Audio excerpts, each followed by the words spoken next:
Hi, this is Sue Jackson of the Book by Book blog, and I'm here today to talk about my favorite fall reading challenge. It's called the R.I.P challenge, which stands for Readers Imbibing Peril. So it's all about reading the darker, creepier stuff during the fall, during September and October.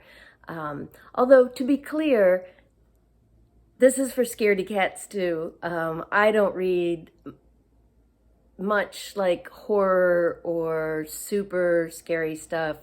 Really don't like anything too gory. So, mysteries, thrillers, anything with a little supernatural twist to it, those kinds of things all count. Even like dystopian novels. That all counts for Readers Imbibing Peril.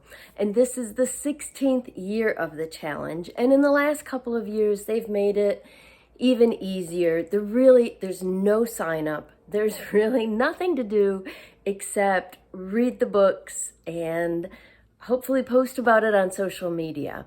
So there are some hashtags to use if you decide to join in, and I'll include those down below, as well as my own blog post announcing the challenge and what I hope to read. I have a huge stack. In fact, I was just trying to take a photo to include at the beginning of this video, and I couldn't. Every time I tried to lift this stack of books, they just fell over and went all over the room. Let me give you an idea. Okay, yep, so that's why. Oh, and a few more too. So the thing is, my husband reads almost entirely mysteries and thrillers, and I really enjoy these kind of books, but I don't always have time for them. So our to-be-read bookcase in our bedroom, which now has double rows on almost all the shelves, I am losing the battle. Many of the books on my side of that shelf, that bookcase, which is most of it, are mysteries and thrillers and things that my husband's enjoyed that he says, oh, you'll like this. And I put it on my side of the shelf, and, it takes me ages to get to it. So this challenge at this time of year is a lot of fun. Also, the fact that it follows right on the heels of Big Book Summer works out really well for me, because even though the first book I read for the R.I.P challenge, it was actually a big book, over 400 pages. It could have counted for my summer challenge, but these kind of books tend to be very fast-paced, very gripping, quick reads, even if they are longer. So with that in mind, I pulled this huge stack off of the shelves. I clearly will not get to all of these in September and October, but I'm going to have fun picking through the stack and reading these, or as many as I can get to. So it is the third week of September already. I'm a bit late. I've been busy wrapping up Big Book Summer. I've had some health challenges with my chronic illness. And we moved my 96-year-old father-in-law into assisted living. So far this month has been really busy. But I have begun to read some of the R.I.P. books, even if I haven't had time to post about it. So I've just finished reading The Lying Game by Ruth Ware. My husband and I both enjoy her books. Before this, the only ones I had read so far were In a Dark, Dark Wood and The Woman in Cabin 10. And he is 2 or maybe even 3 ahead of me now.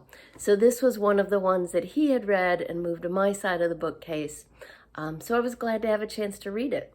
It was classic Ruth Ware, super twisty. Even when I thought I had it figured out, there were plenty of unexpected, unpredictable things ahead. It's about 4 girls who basically lie.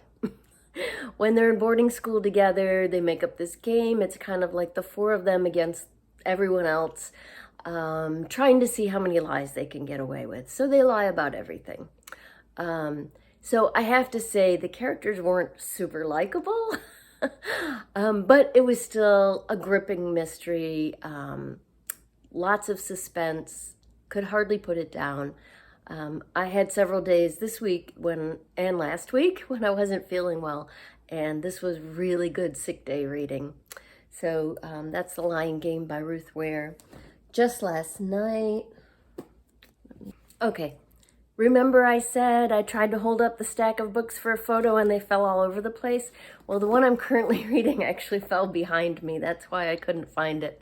I just last night started The Sense of Reckoning by, see if I say this right, Maddie Dalrymple.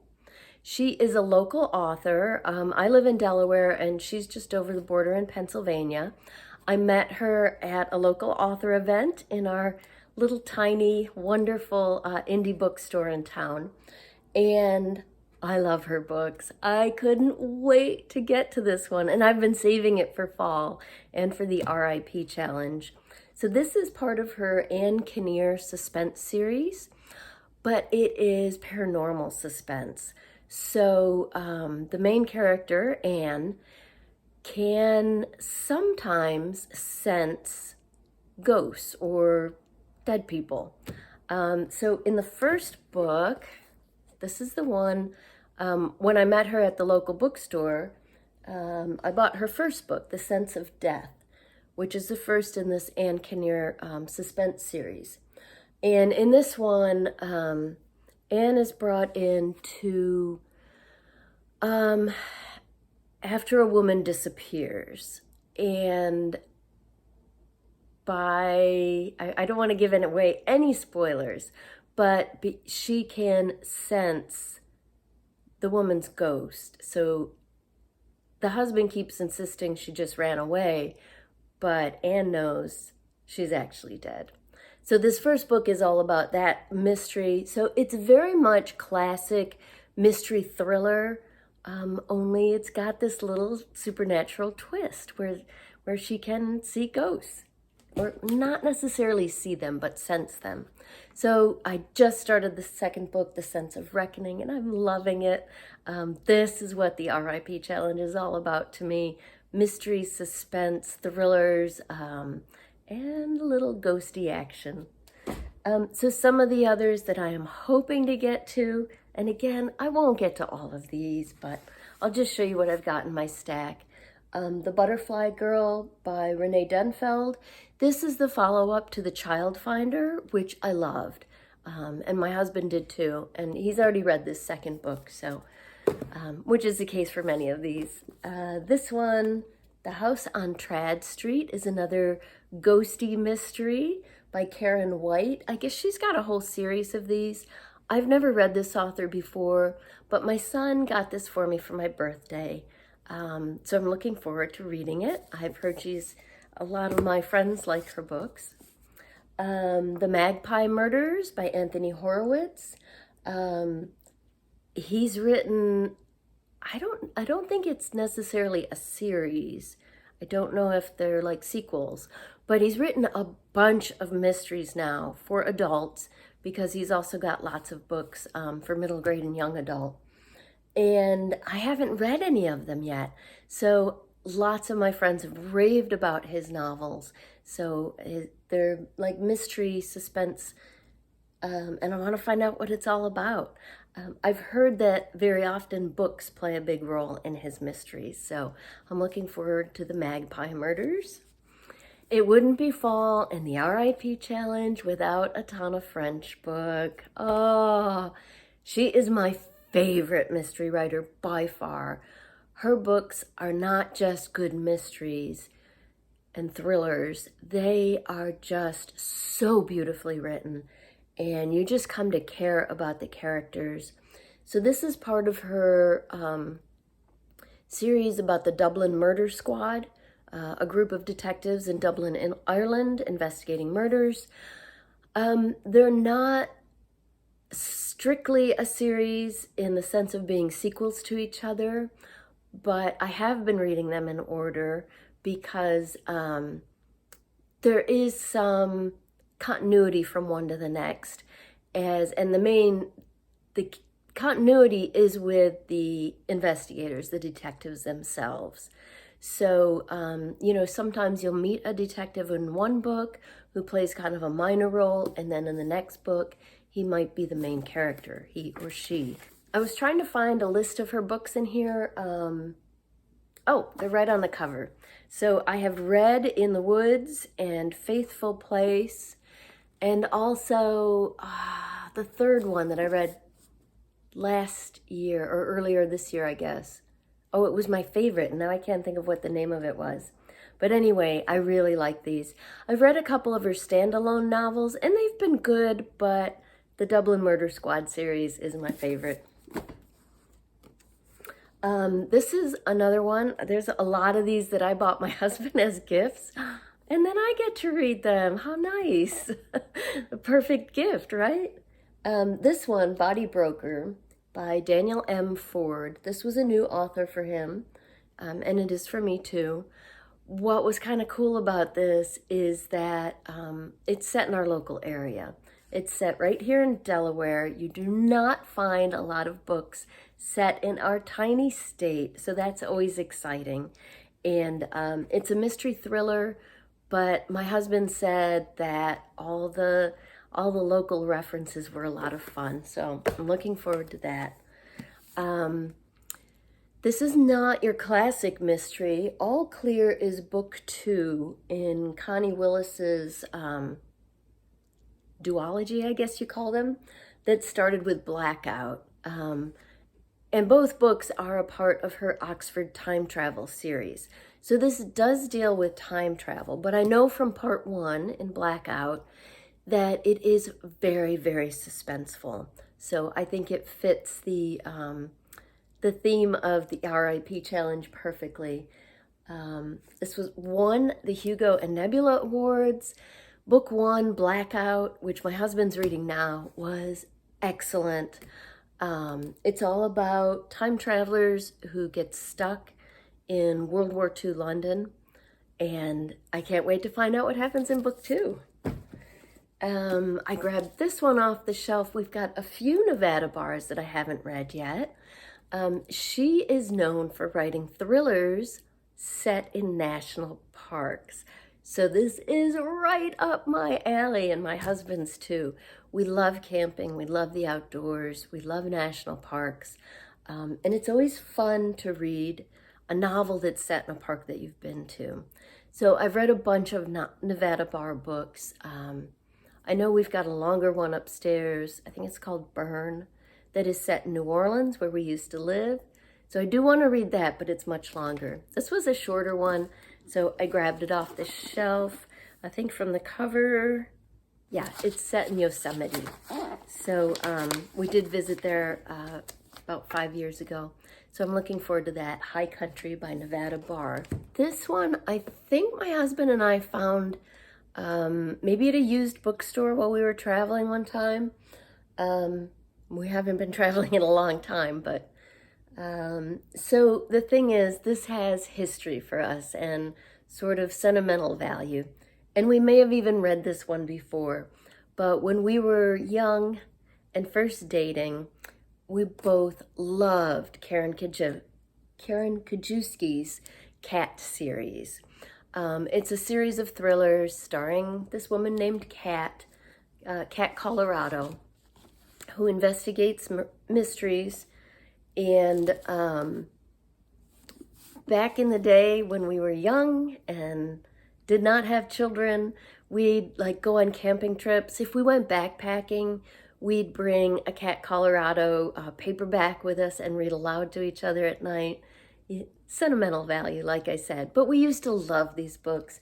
So we spotted this, I think at a used bookstore somewhere, and snatched it up for old time's sake. My husband's read it already, but I haven't gotten to it yet. Along those lines, I've got Project Hail Mary by Andy Weir. This is another one I gave to my husband as a gift. What can I say? I choose good books. He just read it this summer for Big Book Summer. It is a big book. I gave it to him for Father's Day. Andy Weir, if the name sounds familiar to you, is the author of The Martian, which was made into a hit movie starring Matt Damon. And although this is science fiction, my husband said it's just as suspenseful as The Martian was. So I think the suspense and the fast pace qualifies it perfectly for the R.I.P. challenge.